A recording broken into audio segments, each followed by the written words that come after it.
Welcome to another episode of Life Lessons with Dr. Bob, where you'll hear highly accomplished and fascinating guests talk about the challenges they've overcome and the winning mindsets that have led them to great success. And now your host, Dr. Bob.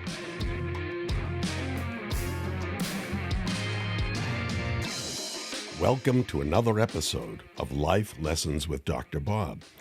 In these episodes, I spend time with very interesting and successful individuals to hear their stories and to discover the key elements of their personalities, the secrets of their success that led them to where they are today.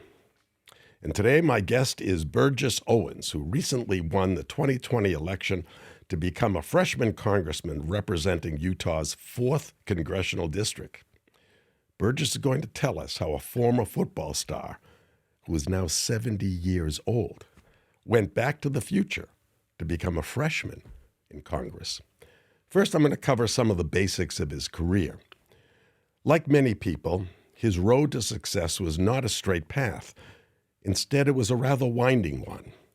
He played football in high school, graduated, and went to the University of Miami, where, while playing on their football team, he earned a bachelor's degree in science, majoring in biology. After graduating, he was recruited to join the New York Jets. He played on that team for 6 years, then joined the Oakland Raiders, where he was part of the team that won the Super Bowl championship in 1980, and he has the ring to prove it. After 10 successful years in football, Burgess had an urge to start his own business, and in 1983, he left professional football and moved to New York City to join his brother to start a business. New York is known for its many potholes, and Burgess hit one of them. The business failed. To make ends meet, he had to work 2 jobs, as a chimney sweep during the day and a security guard at night.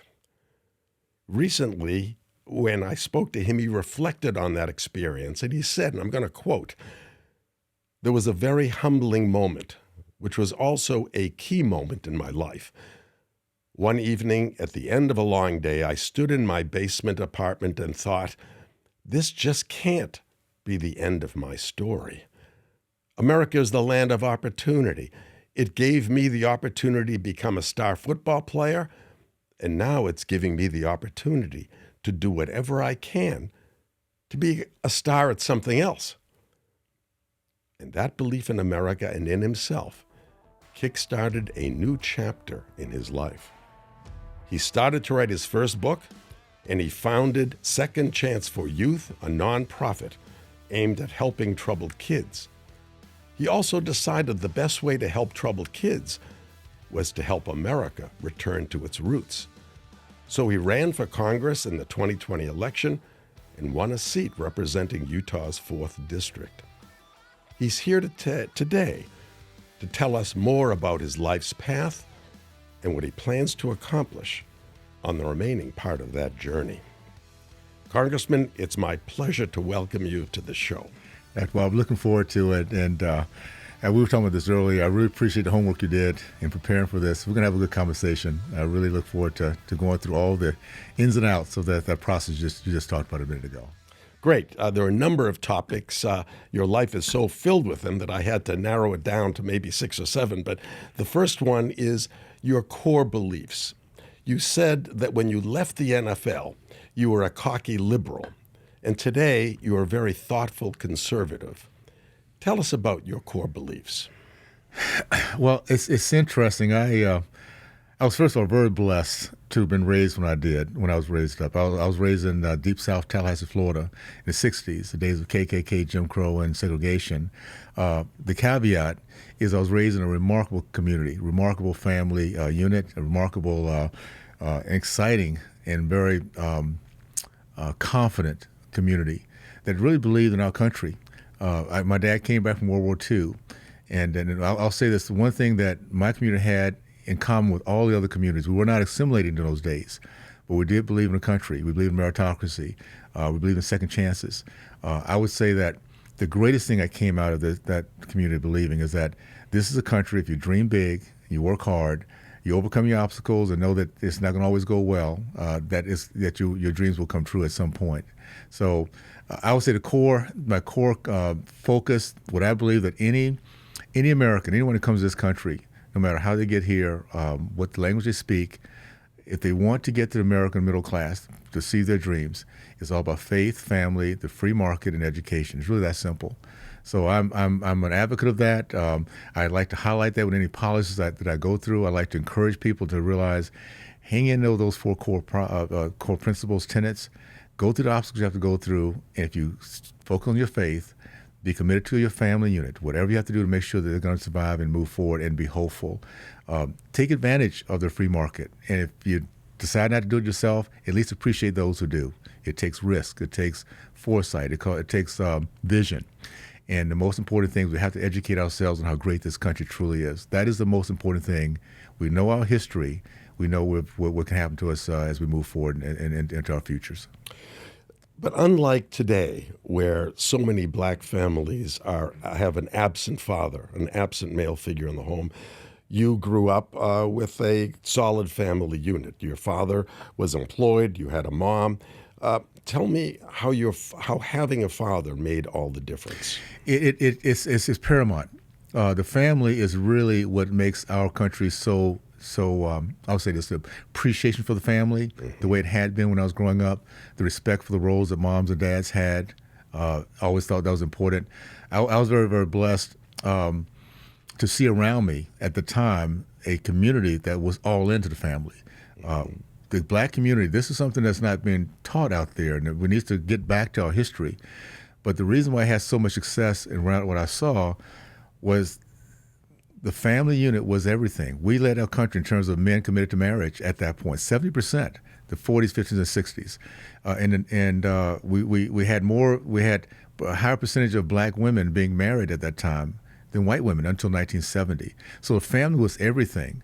And once we understand the importance of that, everything else falls from that. What was I taught when I was in my family unit? I was taught to love God, country, family, respect for women, authority. It's really that simple.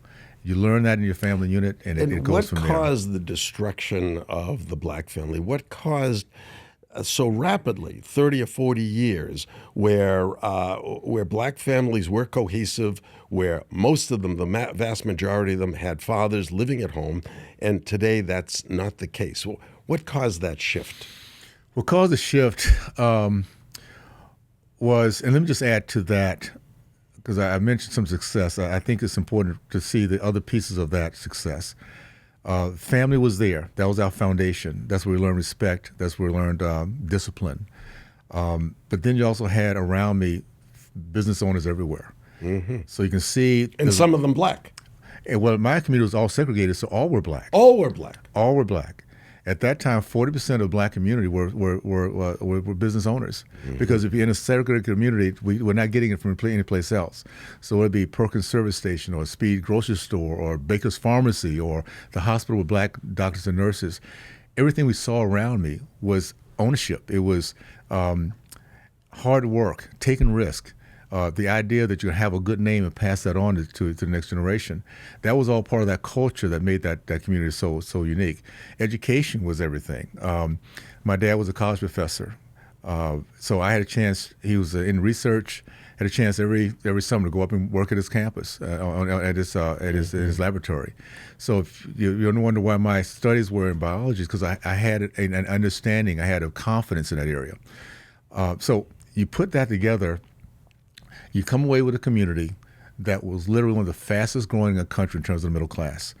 50 to 60% of the black communities in the 60s was part of the middle class. So when you see that, you wonder what happened. What turned all this around? Where when you look at the most negative factors in terms of where communities can be, we find the black community right now. You see the business ownership has gone from 40% down to 3.8%.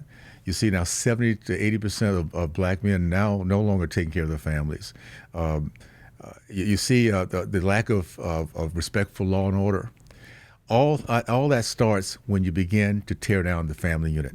You take away the roles of mom and dad. What I learned in my family, to be honest with you, Dr. Bob, very simply, you're going to respect mom. because if you didn't respect mom, you had to deal with dad. And it was consistent. It was not a matter of, can I talk my way out of it? You respect it. And so we got into that habit, and that honor of womanhood is something that you cannot highlight enough. You cannot highlight enough. And that is so different from today's rap culture, where and I don't listen to it often, but I understand that the lyrics are extremely sexual and violent toward women. And that's exactly the opposite of what you were taught. So when you ask what happened, Marxism happened. The left happened. The idea that what makes our country what it is respect for God, country, family. When you start taking that away, and that's what happened in my community, you start, first of all, putting our women, our at-risk women, in a place where they are dependent on government. You know, I actually watched this happen in my community at one point, where I started to see policies that came in place. A policy that says if you are a single woman, you can have a free place to stay as long as you don't get married, as long as you don't work, and you have as many kids as you want to. Matter of fact, the more married you have, the more checks coming in every week. What that does, it takes away, it supplants a confidence or dependency on a family and men on government instead. So you start seeing that happening. Just think about what happens to these young men growing up, where they don't see a real strong male figure. They see somebody coming in at night and leaving in the morning, sharing a check, no real responsibility, no respect for his mother. You see that downward trend of what happens, and all of a sudden disrespect becomes a very common thing. You add that on to a system in which, you're right, rap music is the worst poison that could have ever happened to my community, because you have women, boys and girls singing in lyrics that does nothing but destroy their confidence in who they are and respect for each other. And so, of course, if you do that long enough, you start to see what's happening in the community today, where there's no love for self because they've not been taught to do that in the long term.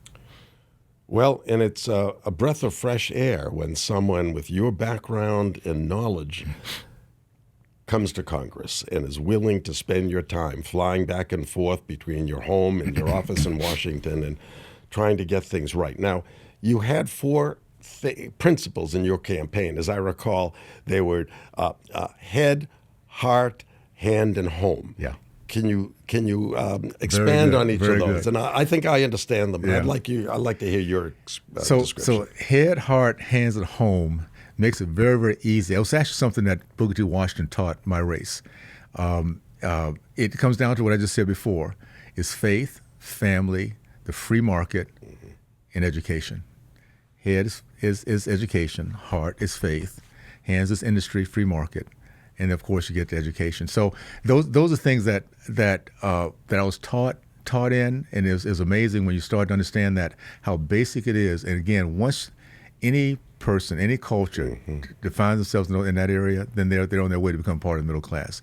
I think what we have to do is keep things simple in terms of really, how do we get our country back? And by the way, you mentioned something earlier that I'm doing something now that I never thought I'd do. I'm now working in Congress, and for years and years I've said I'll never ever be a congressman.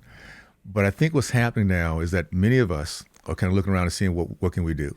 You know, we as a country, as a culture, lives in this freedom bubble, and that is we kind of think about our future, our retirement, our businesses, our families, our memories, all those things we work on continually, and it keeps us dreaming, moving forward. It also keeps us sometimes for understanding that outside this little freedom bubble is true evil, and there's an ideology, there's a way of thinking that's totally against everything we believe in. I was able to kind of come outside that freedom bubble to a degree, not only going through the failure that I went through earlier, but defining early what my real focus in life was, and that's to work with at-risk kids. I see people like yourself who've become very successful in what you're doing, and now you found a way to reach out and get people an understanding that life is about, there's a lot of lessons in life. Part of it is to succeed, but you got to go through failure also. And what comes out of failure is your opportunity to empathize with other people. And with that empathy, to give people hope that, you know what, if I can do it, you can do it. Matter of fact, the most powerful 3 words that one American give to the other is, if I can do it, you can do it. And those of us who kind of come through those humble means, which humble just means life. Sometimes it's lack of income, sometimes it's more humility. Whatever it is, we're here to learn those lessons that allows us to be a much better person, to one day give to somebody else that idea that, you know what, you can make it through also. You can achieve those dreams that you're trying to accomplish. Now, you made a comment about good and evil, and I firmly believe there are such things. Some things are good, and some things and some thoughts, some ways of running things or governments are truly evil. Yeah. Now, but in today's society, people are taught that, well, that's your judgment. And in reality, all of these methods of government are equivalent, or they're all legitimate. And I just don't believe that's the case. And I believe Americans have to wake up and determine what side they're on. There is evil in the world. You look at North Korea. You look at Iran. You look at Venezuela. You look at Cuba. That was a wonderful country prior to Fidel Castro's revolution. And that was, I think, probably 60 years ago. And it's been nothing but poverty in Cuba.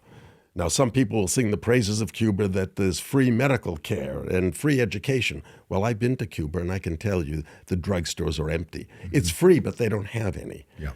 Right? And what good is education if it's education by communist dictators telling you what to think? So an important part of your role, I think, is to try to educate the American public about where we should stand, God, country, family, respect, and what we have to oppose. Yeah. And in that regard, you're a member of 5 subcommittees in Congress. The 2 most important ones to me were the subcommittee on the Constitution, Civil Rights, and Civil Liberties. And the next one was the subcommittee on crime and Homeland Security. So can you tell us what you're doing in the first subcommittee, the one that focuses on the Constitution and civil rights? Let me say, when I took this position on, and there's another two I want to highlight. I've come to understand that education is everything. So I'm a ranking member on the on an ed labor, pre-K through 12. So that's one that I'm very, very vocal on. When you're talking about the CRT. What's been taught now to our kids. That's where we can start to have an impact. We talk about what's going on in the colleges right now. We have these, I'm going to call them termites, these leftist professors who hide behind tenure. They take no risk. They just sit there and they wait for these kids to come through one at a time, and they teach them how to hate our nation. They put them in so much debt they will never think about how to dream outside the problems they have and the debt they have, and they have degrees that mean nothing. So these are areas that I want to make sure that we have some say in, and we will do that once we get back the control of the House in 2022. The other one is judiciary, and part of what I'm really highlighting on that is antitrust. I'm in the process right now of looking at holding the NFL more accountable for what they're doing to divide us. I think it's time for us to understand that we don't have our friends in the leagues anymore. We have globalists. We have people who care more about their power and their profitability. They care about the league that they're supposed to control and the people that they're supposed to represent and help bring together. Sports used to be an area where all Americans agreed, right? Think about you go it. out in the football field and you may not agree which team, but you were for a team and another group was for the other team, and you enjoyed the game. And of course, if your team won, you're happier. But there was nothing but sports involved in sports. Here's what it comes down to. We have to understand what our country has always been. And I'm going to go back to what you just mentioned, good versus evil. Our country starts off with a mission statement that's so unique. It's never been put together like this. These 3 words, ever in the history of mankind, we the people. We the people comes from a concept that we truly have within us, our unity, our harmony, a power that's hard to defeat. And that's with you look at any team. The team I played with the Super Bowl championship with the Raiders. Why did we win? Because we were so tight. We were. There's nothing's going to come and divide us at all. We didn't care about who got the credit. That's been our nation. Our nation is one that no matter where you come from, we come together, we assimilate. And the one thing we have in common that we can be proud of is we are Americans, period. Well, that's what NFL used to stand for. That's what sports used to be. where a place you can come, no matter what your policies might be or your politics, you put on that uniform and man, you're high-fiving all over the place. You look at God. God is one place, no matter what our differences might be. If we believe in him, we can give each other space because it's just what we do. Those things that allow us, our families, as close families and communities, we have a pride in that fact. And because of that, we do everything we can to make sure that community will survive and thrive and our families can move forward with a great legacy. What the left has done, what the evil ideologies of Marxism and socialism and communism do, they want to divide. They want to bring chaos. They want us to look at each other from outside in versus inside out. We as a nation, every single generation have gotten better at seeing each other from inside, our character, our hearts, our common themes. Those are things that bring us together. And before you know it, we look up and say, I forgot this person was white. I forgot he was whatever. I forgot because we found that common denominator. That's what's made our country over time the most unique in history of our country. Always remember, because we did start off with our Judeo-Christian values, our concepts. We start off with the idea of freedom that comes from a God. We come with the idea that we can assimilate and start seeing each other who we are. There is another side of that track. That's good. There's evil that wants to divide us, that wants to hate each other, that wants to bring chaos. And that's what we're looking at as we speak. We're fighting that fight. So my thought is very simply this. How do we get this back? We need to learn our history again. Why is history so important, Dr. Bob? Why is that so important? Because through our American history, we have pride in our past, we have appreciation for where we are today, our present, and we have a vision for our future because we can see where we've come from. We can feel good about who we are. That history is being under attack. You have Karl Marx. What did Karl Marx said? The first battleground is rewriting of history. Why do they want to steal our history? Because they want to steal everything I just talked about. What was it Thomas Jefferson said? He said, ignorant and free can never be, to paraphrase. So our founders understood that in order for us to be free, we have to be educated. We have to be knowledgeable. We have to be able to have enough confidence in the way we think. Even we might not agree. So much confidence, we give each other space. So we can say, well, maybe next time I'll try this way of explaining it so they'll understand my way of thinking. Those are things we have to fight for: our history, education, and understanding that we are truly fighting for the heart and soul of a good nation with good people, and evil is trying to destroy that process. Well, you're bringing up a very good point about history. When we went to school, we were taught American history, and there were some problems in it, but overall it was a very positive trend from the Declaration of Independence that all men are created equal. But now we have revisionists where people are going back and actually changing documents. They're changing recipes in cookbooks because they thought it was expropriation or appropriation of somebody else's culture. And most recently, there was an example of crazy history going backwards, of changing history. And this happened at the University of Wisconsin in Madison. Now, you probably don't know about this. I forget how I heard about it, but I did some research on this. And it turns out the story is about a racist rock. We are at a position now, Burgess, where a rock is considered racist and an expression of the incipient racism in America. This happened about 2 months ago, where the leader of the Black Student Council, I forget his or her name, I don't even remember if it was a man or a woman, I think it was a woman, who discovered that there was this boulder on the University of Wisconsin in Madison, a huge boulder, and it's about 2 billion years old. It was brought there by the ice during the Ice Age. And it turns out it was, I think, about a 40-ton rock, an enormous boulder, and I've seen pictures of it. And this individual went back and discovered that it was granted to the university, and they put up a plaque just talking about the rock, how old it was. But about 110 years ago, this kind of rock, which was round, very old, and dark, was referred to in geological tests or by geologists as the N-word rock, N-head rock. Okay, that was then, right? But it's obvious because it was dark and large and round, so it was a head. Now, nobody remembered that, and the rock has been there for 110 years. they raised so many problems with the administration of that school, and the administration had no balls. Instead of saying, you know, you might be right, but nobody refers to it that way anymore in any textbooks. So, and the plaque just says where it came from, doesn't say anything, right? Get back to studying and leave me alone. Yeah. That's how it used to be dealt with. Not anymore, because they're afraid of riots and burning down the school. The administration actually decided to move that rock against the wishes of the geology department, because it is used in some sort of research or as an example. Yeah.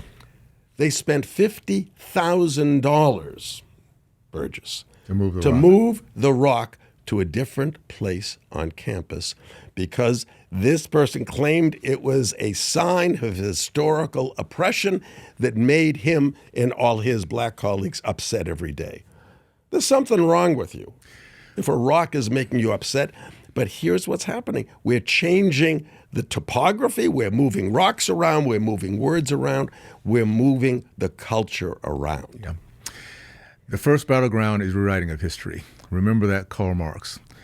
Karl Marx, as a Marxist, was never about America, was never about freedom, never about God, never about family, and never about free market. They hate all of that above. So for us to understand this process, we have to have pride in our past, appreciation for our future, our present, and a vision for our future. And at the end of the day, when we're not doing that, you're going to have very, very cowardice people leading our nation. Well, if you believe that the country is inherently evil for one reason or another, whether it's racism or something wrong, why would you ever join the military? Why would you try to defend the country if the country is evil? No, you wouldn't. And why would you have pride in anything in the country if the country is evil? So we're being taught the wrong thing. And now, I know you wrote 2 books. Well, one of them is Liberalism, How to Turn Good Men into Whiners, Wimps, and Weenies. And the other was Why I Stand, From Freedom to the Killing Fields of Socialism. And I think Why I Stand refers to Colin Kaepernick. We didn't discuss this, but I'm sure it's why you stand for the country, why you stand for the flag, as opposed to Kaepernick, who was one of the first people to interject politics into sports. Has nothing to do with it. Yeah. And we can realize now that as soon as politics is showing its ugly face in sports, that it's everywhere. Yeah. Because you would think sports and music would be the last place where politics enters into. And I understand from my friends who are symphony orchestra players that occasionally the head of the symphony gets up and makes a speech or turns his back and comments about racism in our society and Beethoven. It has nothing to do with making music for people to enjoy. Yeah. So that book, you wrote that one, I think, Why I Stand, in 2018, and I hope it had wide readership. Well, I'll say a couple of things. It was Kaepernick happened to be the tool. The person who's really should be held responsible is the commissioner of the NFL. The commissioner of the NFL's job is to make sure that his legacy is that this sport continues to keep us united, that he's been responsible to all the fans, not just those who happen to hate our country. Kaepernick was given a platform, and that platform happened to be around the same time that we're going through elections. This is the way the woke left works. So that ginning up of emotions happened to help the Democratic Party for people to get out and demonstrate and riot and hate other people. So Kaepernick just happened to be a tool. Now, Kaepernick is a guy who's the last year of his contract made $12 million. In 1 year. In 1 year. Yeah. 1 year. He has never started a not-for-profit. He's never worked a job. He's never served anyone. He's been reimagining how to make our country great, who's never imagined how to do it in the first place. This is what we have to understand. He's a product of our college system. And that's why we have to really understand that what we're seeing right now is not just something that's happened over the last couple of years. It's been going on for quite a while. That we've been under attack for a long time. And we've been attacked by those who don't have the courage to say this is what they truly want to do. They don't say, I hate my country. I hate the family unit. I hate God. So we're going to make sure we convince you guys to do the same. What they do is they go after our kids. They get into our college systems. They teach our teachers how to be advocates for socialism. And then those people go out and they teach our elementary kids how to do the same. We've been under attack. And the great thing, and I'll just say this, as frustrating as it might seem, I think we all now understand that we have some issues out there. We're not as, we're a little bit more divided than we were just 10 years ago. When Barack Obama, or maybe a little bit longer, Barack Obama was elected by black and whites, and we all said together, finally we can move forward because our country, we're proven that we're not that. If nothing else, the fact that we elected a black president and his wife twice to the White House, and the fact that they were able to put together a cabinet of black people, mainly black people. The head of the Justice Department, I forget his name, but he was black. Eric Holder. Yeah. Right. So, where's the complaint? We've gone a long way from Jim Crow to the White House. Wouldn't that be proof that that maybe we did things wrong in the past, or there were errors in the past? But let's all get together now. But that was not Barack Obama's goal. Right. And I remember 2 weeks before he took office, he made a speech to a large crowd, and he said, "We are 2 weeks away from fundamentally transforming the United States of America." That's right. That I don't think people who voted for him to transform, to fundamentally transform anything. Yeah. What I think is important as we have this conversation about why is it happening? I mean, we have no idea why a person like Barack Obama has such a platform, such an opportunity to bring our country together, and he did just the opposite. I will say that. I will say this. Returns in terms of the black community. He was such a lousy president that people really woke up and asked the question, whatever happened to hope and change? So in essence, that was a good thing for many black Americans who were looking for more, and they realized there was nothing but empty promises. So how about now bringing us opportunities to go to school, getting jobs, putting our families together, have a safe community, all those things that we were looking to have. And those are things that Trump promised and actually did deliver. He delivered. On. Yes, he delivered. Here's what I want people to remember, though. Because, we for those of us, particularly those who have kind of conservative values, I want to say conservatives, those of us who are trying to find solutions sincerely, we have conversations, for instance, and our conversations, no matter what side of the aisle we're on, is to find a solution to how do we get to this good end game. How we can make sure our country is a much better place, our kids have a much better future. That's what we talk, that's why we debate, and we work our way through to get there. We have to understand the left is not part of that conversation. They don't care about our country moving forward. They hate everything we stand for. So it's not going to be common sense. It's not going to be logical. It's all emotional and it's all spiritual. They hate God, family, and free market. They hate it. So they will get in positions to really make a difference, in which they could actually move our country forward. But their end game is so totally different than ours. That's why we have to really, I guess, embrace the fact that we're in war. We're at war. We're fighting for the heart and soul of our nation. The country has given us so many great opportunities. We're here talking now from two different, we're talking about businessmen here. We both had experiences of business. We know how it works. We know that life is ups and downs. You go through a lot of obstacles. The end game is always having hope when it's all said and done. The left does not want us to have hope. And they do everything they can. You look at what's going on right now at the border. You look at inflation, you look at crime, you look at Afghanistan, all that's bring us to where we begin to believe that maybe America cannot make it. And I want your listeners to know we're going to make it through this big time. Well, there are those components of CRT, critical race theory, who strongly believe and are teaching our children that this country is systemically racist and it can't be fixed. And the only thing they provide as a solution is to hate white people. So I don't understand how you're going to fix racism by being racist. You can't. And we have to go back to remembering again, they're not trying to get to the same end game we're talking about. They're not trying to solve, remove racism. The ones who say that are the ones that are truly systemic racists. Matter of fact, if you want to find systemic racists, go to leftist communities. Go to where the urban communities in which the Democratic Party has been in control forever. You see unbelievable hopelessness. You see crime. You see no education. You see nothing but emotion that's being able to gin up every 4 years. So people go out and burn their own businesses and their own churches and whatever. So no, the real problem is that those who are pushing this message are not trying to find solutions, and we have to understand that and fight up against it. Let me just say one thing: we have to expose them for what they're doing. We have to expose it, and here's the biggest thing that we have to do. I'll go back to history again. We have to be proud of our legacy. When white Americans are apologizing for who they are, for their legacy, for their parents, then they've won. When Black Americans are saying, "You owe me." For nothing, no one's done anything, but you owe me because of something happened 200 years ago, they've won.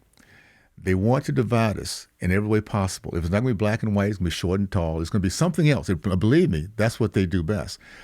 We, the people, says we are united. We are Americans. We believe in the same principles and values. We believe in rule of law. We believe in being fair. Give us a chance. Just give us a chance to make it happen. That's the American way. That is not what the heart left wants. So understand that's what we're up against.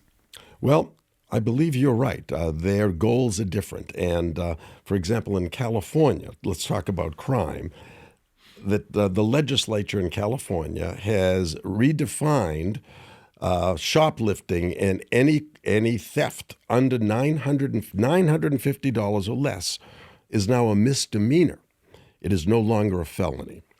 And they're claiming to do that because we want to lower the number of people in prison. Well, you can lower the number of people in prison by just not putting people in prison, and that, I think, is one of their goals, too. Yeah. But they've changed those laws, and that is so deleterious, is so harmful to people in the inner city, because immediately what happened, or soon after that happened, you see gangs going into the Walgreens, the Targets, Walmarts, loading up suitcases. We've all seen the videos. Yeah. Loading up suitcases of medicines or whatever it is, and they're keeping track, and they walk out the door with that material. And what happens, of course, those stores can't stay in business. You can't stay in. You can put up with a small amount of pilfering, I suppose, but not with grand larceny like that. Yeah. And of course, they don't even call the police. And I've seen a video where there is a store employee who is a guard, but the guards are told not to interfere for fear of a lawsuit. Yeah. If they interfere and hurt the person who's stealing, God forbid, if they hurt them, they're going to be liable for a lawsuit. So the police do not come because it's a misdemeanor, and they know that at least in San Francisco, the district attorney or the assistant DA isn't going to file charges. Yeah. So the police don't get involved. So the stores are just open for theft. And they're closing. And they're closing because they can't put up with that. And who does that hurt? It always hurts the most at risk. It always hurts the black and the brown and those who are trying to just make it. Right? Elderly. Well, now they have to go out of their community to fill their prescriptions or to buy their pharmaceuticals. And it's a hardship. It makes life more difficult. I just don't. The only answer is because if you look at it from one perspective, from common sense, it doesn't make common sense. Yeah. Defunding the police doesn't make common sense. Show me any society where they don't have police. Yeah. Every society has police, right? So it doesn't make common sense. It makes sense if you hate this country and if you want to destroy the fabric of this country, which is sort of free enterprise, people opening small stores, boutiques, whatever. If you want to destroy that, then it makes perfect sense to say it's not illegal to steal. Let me tell you how this, and again, part of my perspective, I've been blessed again to have been raised when I was raised, is to see how this movie unfolds. I mentioned how successful my community was when it was segregated.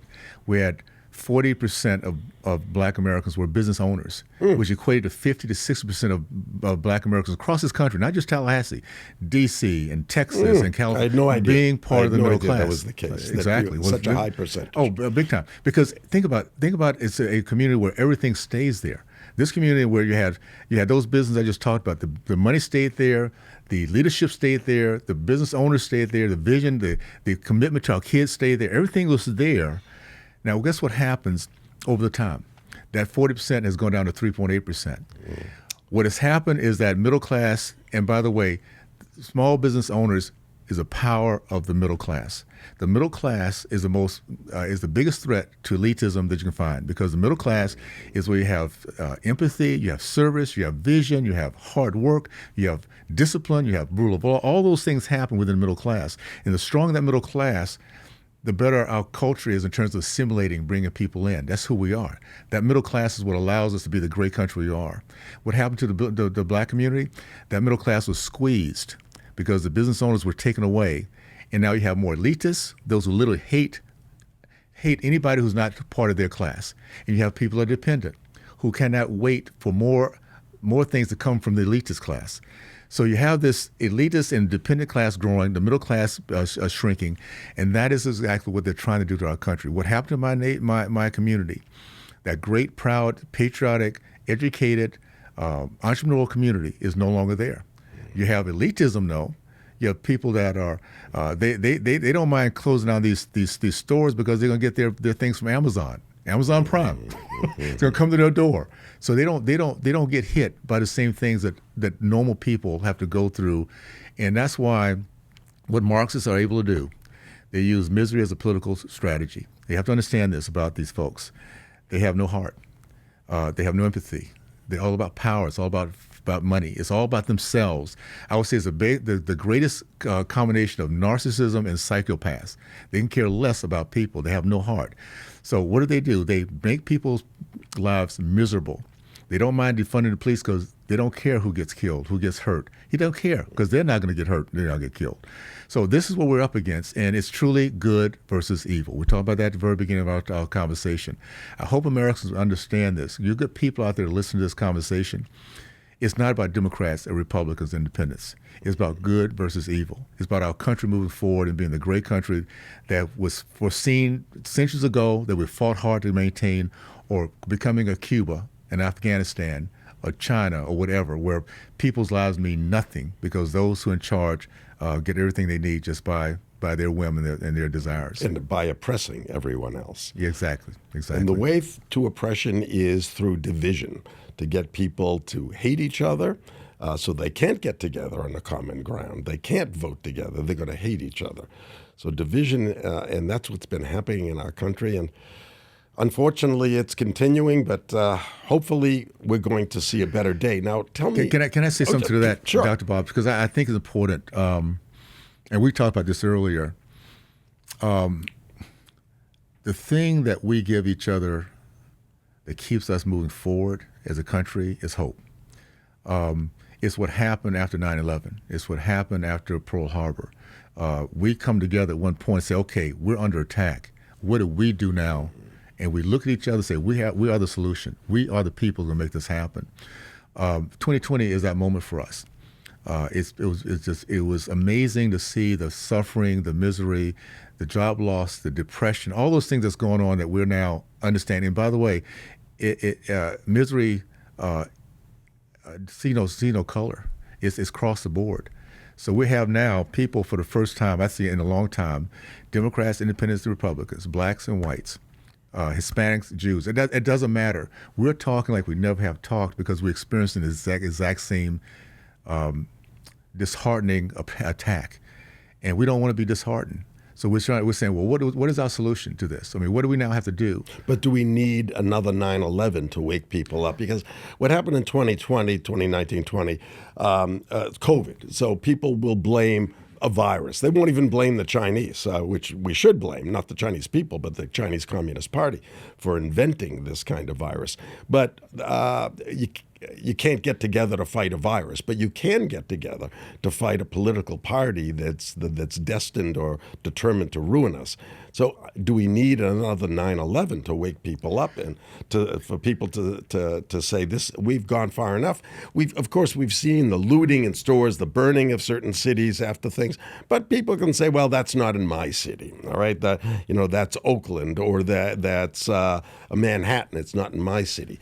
So what is it going to take for people to really get shocked and to say we got to throw these bums out? That's a good question. And you see, I believe we've had our 9/11. It's called 2020. I think the curtain will pull back in 2020 that we've never, ever thought. We talked about CRT You have moms and dads now had no idea. We've been under attack for decades. This is nothing new. They've been doing this for a long time. They feel very comfortable, very cocky about it. But now we see it. We're seeing for the first time our young people are understanding inflation, unlike we did. When we were growing up, inflation was over. We can have little formulas for every 10 years of what it used to be. Well, now we can look at every few weeks of what gas used to be. And that's clearly, when things get expensive, people don't really understand. It's not things are expensive. The money is less valuable. That's right. That's what's happening. Yeah. Because the government continues to print up paper. And therefore, the paper is less valuable. And that's what's causing inflation. And that is hurting the middle and lower income people more than the wealthy. The wealthy can afford $5 gallon of gas, but the middle and the poor cannot. So this is going to hit the majority of Americans in their pocketbook, and they have to be told it's because of the theories and the laws and the rules of the current administration. The Democrat administration is doing this. Yeah, spot on. And think about this. Inflation has been a topic for decades. I mean, those who understand monetary means and the way things work, they've always kind of factored that in.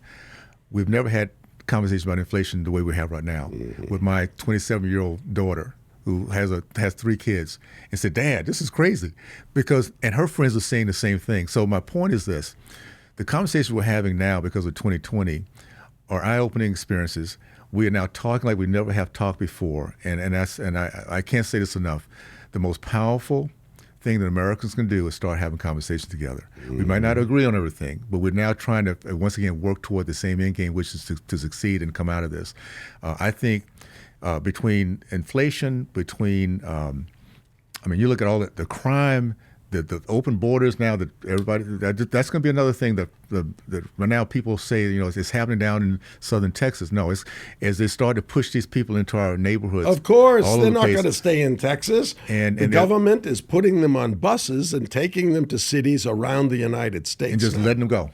Right. And independent of their COVID status, independent of anything, we're going to see increases in various diseases that we haven't seen, from polio, measles, mumps, rubella, because these people are coming in from parts of the world where they've never had inoculations for anything. These are unhealthy people, and they should not be let into America with a wide open arm. That just doesn't make sense. But we know why the left is doing it. Yeah. Because the left is letting people in who have no source of income, who will rely on the government for handouts, and that means they'll continue to vote for those people. And under the new rules that people are proposing, it won't matter if you're a felon, you can vote.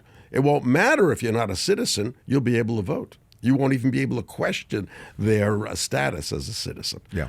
So tell me, give me some grades on the Biden administration from various. Well, I think topics. we can all agree the Biden administration is failing in everything they touch. I mean, I think the exclamation mark was Afghanistan, and you can cover all the different things. One thing about the left is they have so much chaos going on that you can't focus on one thing at one time. You just go from one to the other. Well, Afghanistan was one little exclamation where everybody said, "Wait a minute, you mean you're leaving Americans behind? Are you serious? You mean you're leaving the Taliban billions of dollars of our equipment that we paid for? Are you serious?" You're saying now that we are truly more at risk of being attacked here at home than ever before after 20 years of losing our most precious treasure. So that was that defining moment that those of us who love our country said, okay, wait a minute, let's slow down a little bit because this makes no sense. So what the Biden administration is doing is actually giving us so many layups. They have been at us for so long, but they've been very, very progressive. I do believe that what's a little bit scary for them is they're so close to getting to that end zone that they think we can sprint in. Let's put all caution to the wind. Let's just go for it because they can't stop us. Mm-hmm. They don't understand what stops them is the American people waking up. And I tell you what, they can own the media, they can own the education system, they can own entertainment, they can own the bureaucracy. but they don't own we the people, and that's where the problem lies. So we're now doing things, I'm telling you, Dr. Bob, we're doing things now. I'm seeing more people say, you know what, I've never really thought about running for this or that, the other. I'm going to run. I mean, I'm busy, I have my kids here, but I need to make a difference. Moms and dads are showing up at board meetings. Matter of fact, they're going to take over these board meetings and become to run for these particular positions. It is the engagement that I'm most excited about than anything else. And I hope people understand it does look bleak at times because we see the end results of decades of this attack we've been going through. But what we're not seeing yet, and we will see in 2020, is what happens when American people wake up. When we wake up, we become engaged. I'd like to make the analogy, I played with the Raiders back when they used to win a lot of football games, back in the day when they were really a formidable force.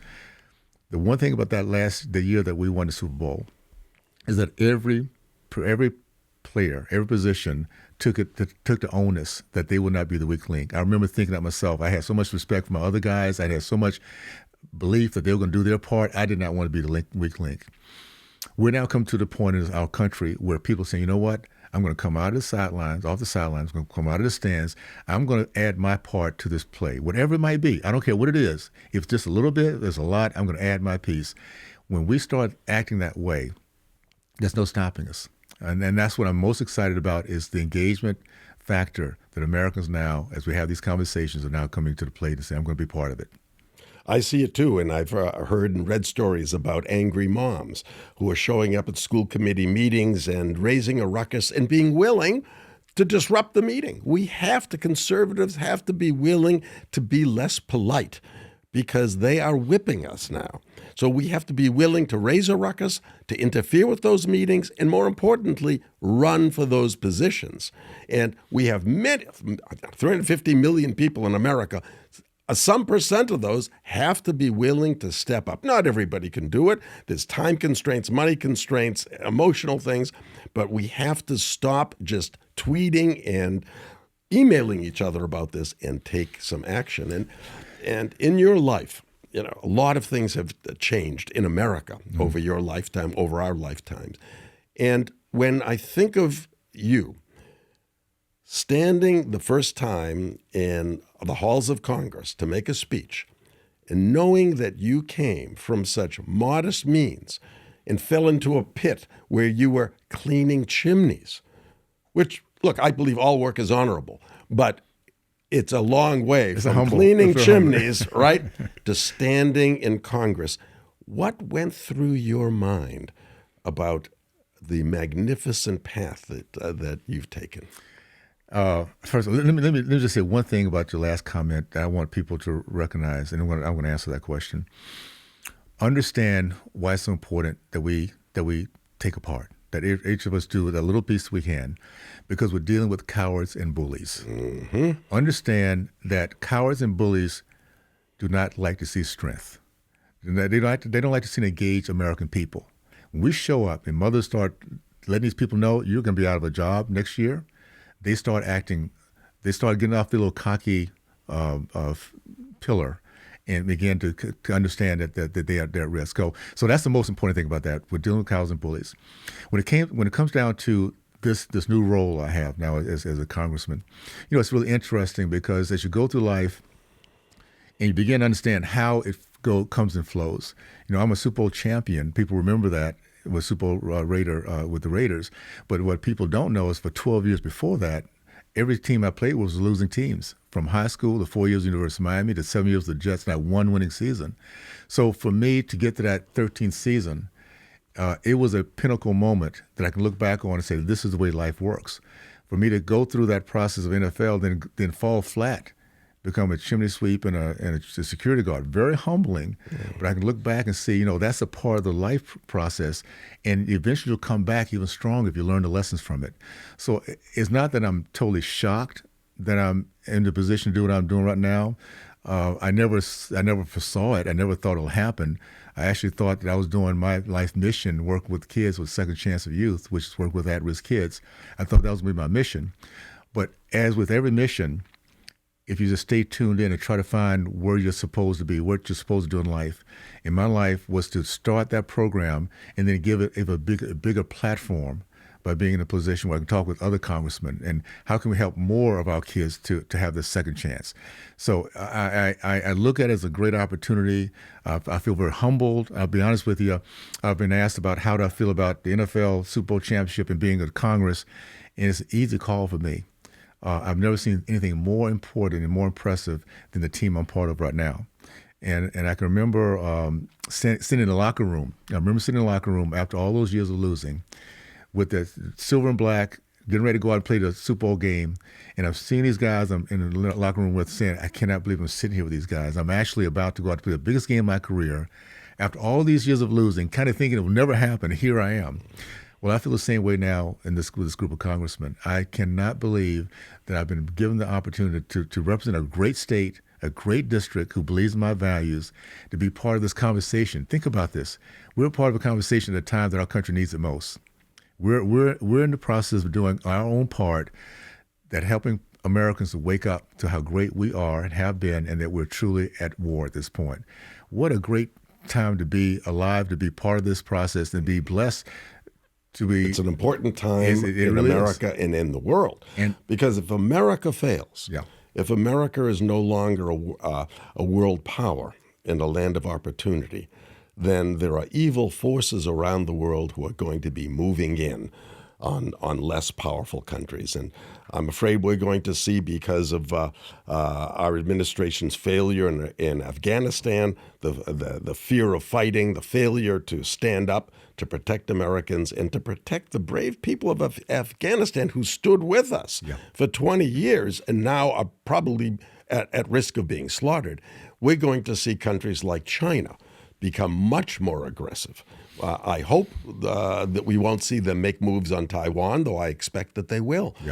And if that happens, I don't know, many people don't realize how important Taiwan is to the world. Taiwan